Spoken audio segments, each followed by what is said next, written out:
Morning, welcome back to my channel. তো সন্ধে হয়ে গেছে, আমরা ওই দেখো রেডি হয়ে গেছি। তো আমরা একটু বেরোচ্ছি, তো দেখি কোথায় যাই। আপাতত রুমের থেকে বেরোই। চলো তাহলে তোমরা দেখতে থাকো, সঙ্গে থাকো। তো বেরিয়ে তো পড়ে গেছি আমরা।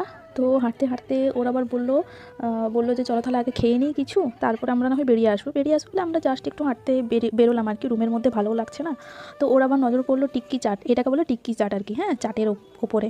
তো এখানে এসে আমি একটা দিনও চাট খাইনি। কি বলো তো, বাইরের খুব একটা জিনিস না খাওয়াই ভালো। তাছাড়া এর আগের বারে ডাক্তার আমাদেরকে মানা করেছিল যে বাইরের জিনিস খুব একটা না খেতে, তো তাই জন্য আমরা অ্যাভয়েডই করি।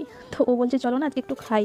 তো এটা হচ্ছে টিক্কি চাট, মানে আলু মশলা করে আর কি, এটাকে ভাজা ভাজা করে দিয়ে ওটাকে আবার এরকম ঘুগনির সাথে মিক্স করে দেয়। দেখতে পাচ্ছ কত বড় মানে পাত্রে আর কি ঘুগনি করেছে। তো ওটার মধ্যে দিয়েছে মানে টমেটো কেচাপ আর লঙ্কা ধনেপাতা গ্রাইন্ড করে দিয়েছে তার মধ্যে দিয়ে, দেখো খুব সুন্দর নেড়ে নেড়ে দিচ্ছে।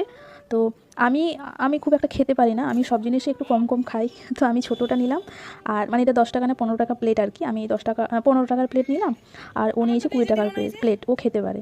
তো চলো তাহলে আমরা এখানে খেয়ে নিই, তো আর দেখি কি খাই আর কি আজকে। তো কেমন লাগছে খেতে? হ্যাঁ, ভালো।